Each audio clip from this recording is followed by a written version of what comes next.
Oklahoma trying to improve to 8-0 and stay in the college football playoff race as it heads to Kansas, opening as a 10-point favorite. James Jackson and Michael Swain here to break down this game.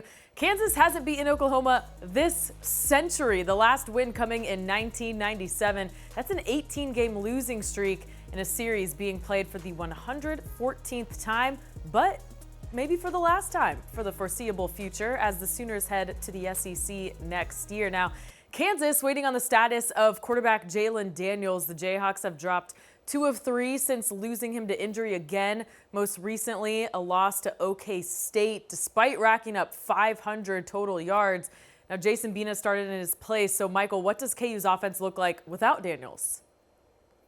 Yeah, they try and do a lot of the similar concepts where it's all about being multiple. They use tight ends, running backs, wide receivers in different positions, lots of motion. That doesn't change. And what does change is the quarterback running game. Jalon Daniels is a great dual threat quarterback.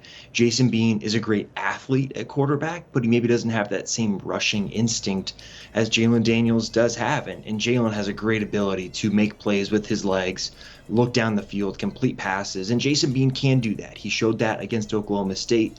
That's an area of his game where he has improved during his time at Kansas. But you look at what Jason Bean does offer Kansas, it's really, really good deep throws. He has a great relationship with wide receiver Trevor Wilson, and they really do connect frequently on a lot of those deep shots to create explosive plays to move the ball down the field. So with Jason Bean likely playing a quarterback for KU against Oklahoma, fans can really expect a guy that's going to look to push the ball down the field. They're going to try and create explosive plays in the passing game and really hope that they can run the ball better than they did against Oklahoma State.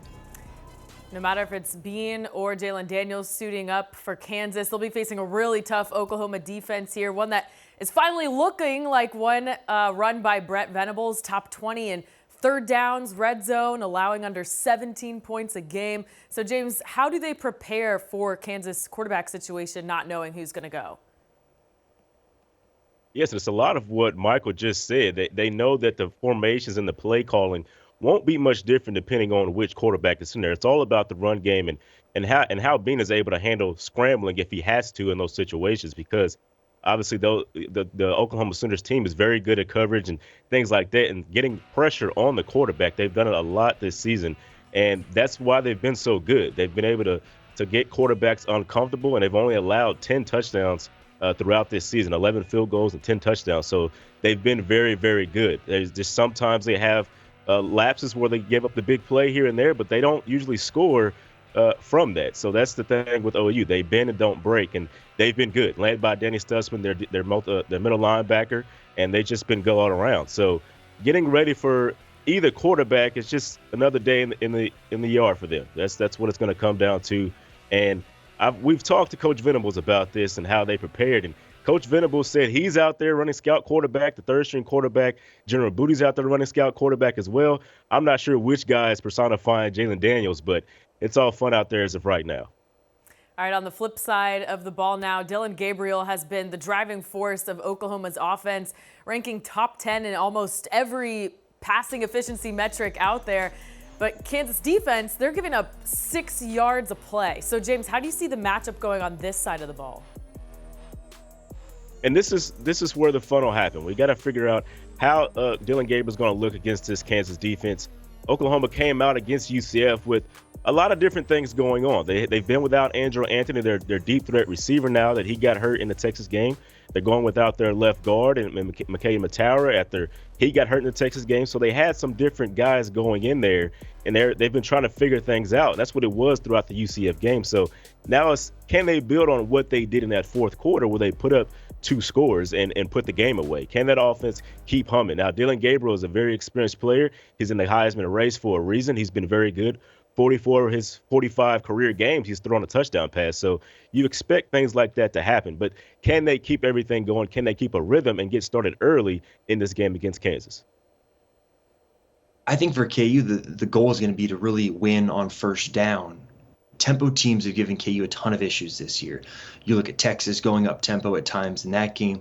Oklahoma State gave KU tons of issues with its tempo the last time KU played. And what you saw KU do against UCF, another tempo team, is win on first down, force them into not getting downhill, where all of a sudden the rhythm starts to come. And with these tempo teams, it's all about the rhythm, right? And you've seen now with Oklahoma, they've done such a great job of winning on first down, making it so it's a second or third and short, and they're able to keep the ball moving. And for KU, it's going to be about winning on first down, forcing them to stop, look at the sideline, get the play, and go again, instead of having all the defense running downfield trying to catch up after a big play. I also look at third down, and I think that KU's going to have to get pressure on Dillon Gabriel if they are able to win on first down. Dillon Gabriel's a great quarterback, but nobody is immune to pressure. And KU does have some talented edge rushers in Jeremy Robinson and Austin Booker who have been able to get after the quarterback this season. That's going to be a huge key, because if KU lets Dillon Gabriel sit back there with time and surveying the field, it's going to be a long day. I don't think any defensive back room in the country can slow down this Oklahoma offense if the quarterback has time to throw. So KU's got a big test ahead of them. Oklahoma does kind of have that perfect recipe of the things that have given KU trouble this season, but there are some things that KU, if they do well, there's reason to believe KU might be able to get enough stops to stay in this game late. All right, Michael, well, building off of that, what would be your number one key to getting a win in this game be? I think turnover margin is going to be huge for KU. You look at this Oklahoma offense, and the best way to slow them down is to get them off the field. And third down, obviously, is always going to be crucial, but KU offensively has to be consistent. They can't turn the ball over. They've had fumbling issues at times this season.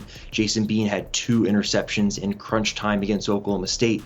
Those are the plays that can't happen in a game like this, where if you give Oklahoma extra possessions on a short field, they're going to turn that into a touchdown. And it's really hard to come back from behind against this OU team, because once the offense gets rolling, it's really, really hard to stop. So I think for KU, forcing a turnover to getting a short field themselves, maintaining the possession of the ball, control the clock. These are the things that Kansas wants to do week in and week out to limit other teams. And there's no better week to do that than an Oklahoma offense that you want to not see the field very much on Saturday. And for Oklahoma, it'll be about limiting turnovers and getting started fast. But if you look at a player that can really take over this game, I think it'll be Nick Anderson, the wide receiver that's just come on the scene, just burst on the scene. Now, he's the brother of a longtime Oklahoma running back, Rodney Anderson, and they have their little, competition going on. But Nick Anderson has been outstanding this year. He's been the guy that's had to replace Andrew Anthony as Oklahoma's deep threat receiver.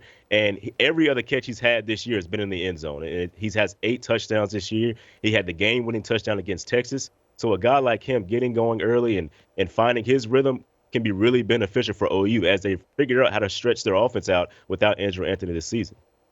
All right, James and Michael, thanks so much for your insight on this Big 12 matchup. And for more on the game, check out Sooners Illustrated and fog.net, keeping you up to date all season long on Oklahoma and Kansas football and recruiting.